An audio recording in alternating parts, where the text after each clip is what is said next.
তোমার জন্য তুলিয়া ফুল আছি আমি বসিয়া, ডাকিলে তুমি একবার যাইব আমি ছুটিয়া ছুটিয়া। নমস্কার সবাইকে, প্রিয়দর্শিনীর একটি নতুন ব্লগে তোমাদের সকলকে জানাই অনেক অনেক স্বাগতম। তোমরা সবাই কেমন আছো বলো। তো সেদিন সকালে আমি উঠে দেখা ফুলগুলো এখনও আধা ফোটা আছে। তো তোমরা সবাই আমার ব্লগ দেখতে দেখতে এই কদিনে এটুকু বুঝতে পেরেছো যে আমি গাছ কতটা ভালোবাসি। শুধু ফুলের গাছ নয়, এমনি গাছও কত ভালোবাসি।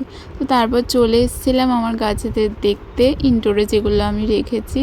তো এই যে মানি প্ল্যান্টগুলো দেখলাম অনেক নতুন পাতা বেরিয়েছে, কিছু কিছু পাতা বড় বড় হয়েছে। তো একটু নোংরা ধুলো আর কি পড়েছিল, যেহেতু পাশেই জানলাটা খোলা থাকে সেই কারণে। তো পরিষ্কার করবো এটাই ভাবছিলাম। আর তারপর এই যে উপর দিয়ে সূর্যি মামা প্রখর রোদ দিচ্ছিল। তারপর বাবা কিনে দিয়েছিল মাছ, আমি সেটাই ঢেলে রাখছিলাম। সেদিন আসলে একটা কাকুর নিমন্ত্রণ করেছিল, যে কাকুটা এতদিন ধরে আমার বাবা মায়ের সাথে একই সাথে বলা চলে ওই সূর্যমুখী খেতে অনেক হেল্প করেছে, বিশেষ করে ওই জল দেওয়ার ক্ষেত্রে। সেই কারণে তো তাকে নিমন্ত্রণ করেছিল। আর এখানে কিনেছিল মাটন, আর ওখানে ছিল পাবদা মাছ আর ছোট মৌরলা মাছ। তো এই যে দুপুরে খেতে বসে পড়েছিলাম। তো এই যে ভাত আর ছিল ওলের আর কি একটা মাখা, আর তারপরে আর কি নিয়েছিলাম হচ্ছে তোমার ওই যে কি যেন শাক ভাজা দিয়ে খেলাম। তো তারপরে পাতলা মাছের ঝোল দিয়ে খেলাম। আর এই যে তারপরে খাচ্ছিলাম পাবদা মাছে যেহেতু কাঁটা থাকে না, তাই আমার খেতে ভালোই লাগে। তারপর এই যে নিয়েছিলাম মাটন তো আমি তেমন খাই না।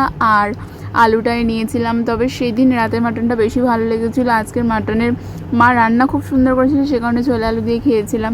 মাংসটা একদম ভালো ছিল না, কেন জানি না। তো আমি তুলেই দিয়েছিলাম বেশিরভাগটা মাকে।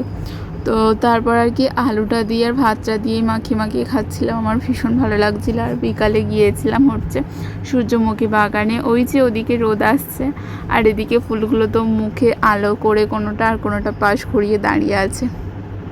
তো এটাই আর কি দেখাচ্ছিলাম। কিছু কিছু ভিডিও ক্লিপও নিয়েছি, কেন কি আমি সেভাবে পারি না ভিডিও বানাতে বা ভিডিও ক্লিপ নিতে।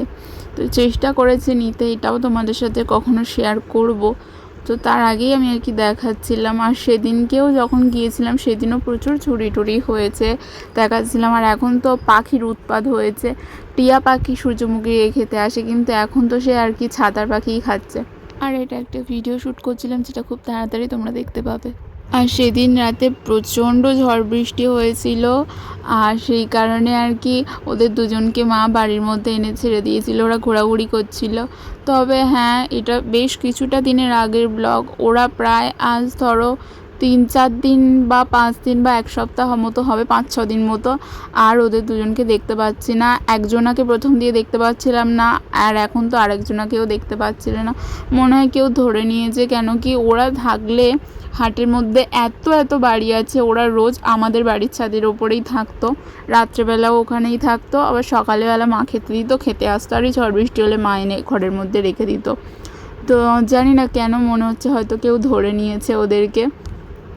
তো ওরা আর কি খুব কাপোষা ছিল, আমার মায়ের গায়ে উঠতো, হাতে উঠতো, হাত থেকে খেত, এরকম আর কি ব্যাপার ছিল। তো জানি না কী হলো, হঠাৎ কোথায় যে চলে গেল। আর অনেক দিন ধরেই খুঁজে পাচ্ছি না ওদেরকে, মনে হচ্ছে কেউ ধরে নিয়েছে। তাই মায়েরও একটু মনটা খারাপ, জিজ্ঞাসা করলে মাও একটু মন খারাপ করে বলে মনে হয় কেউ ধরে নিয়েছে। তো যেহেতু ওরা জিনিস, মানে ওদের আর কি বন্দি করে না রাখাটাই ভালো, কেন কি ওরা হঠাৎ করেই এসেছে। তো সেই কারণে আসে, এরকম পায়রা মাঝে মাঝে আসে। তো আর এইরকম হুট করে যখন চলে যায় আর খুঁজে পায় না, তখন আমার মায়েরই বেশি মনটা খারাপ হয়ে যায়। কারণ আমার মা ওদেরকে খেতে দেবে, জল দেবে, আবার একটু ঝড় বৃষ্টি হলে না, মানে পায়রা সবসময় আসে আমাদের বাড়িতে, কিন্তু ওদের দুজনের প্রতি একটু বেশি টান হয়ে গেছিলো।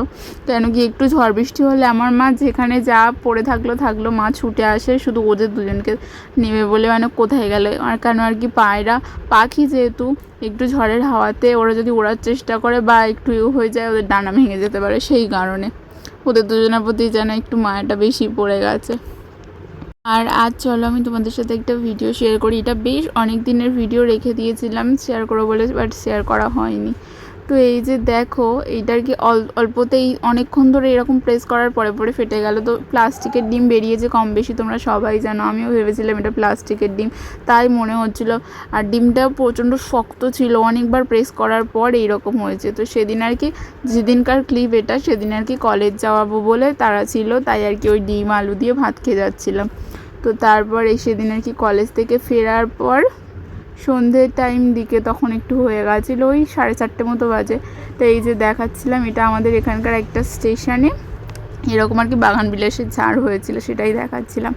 সামনে দিয়ে অপূর্ব দেখতে লাগে। সেদিন ট্রেন দিয়ে কিনেছিলাম হচ্ছে এই দুটো ছোট ক্লাচার। আমি সাধারণত ছোট ক্লাচার খুব একটা ইউজ করি না, স্কুল লাইফে বেশি ইউজ করতাম। ছোট্ট একটা ক্লাচার আটকে দিতাম, দিয়ে তারপর নিচে বিরুনি করতাম। আজ এই পর্যন্ত, সবাই অনেক ভালো থেকো, দেখা হবে অন্য ব্লগে, বাই বাই।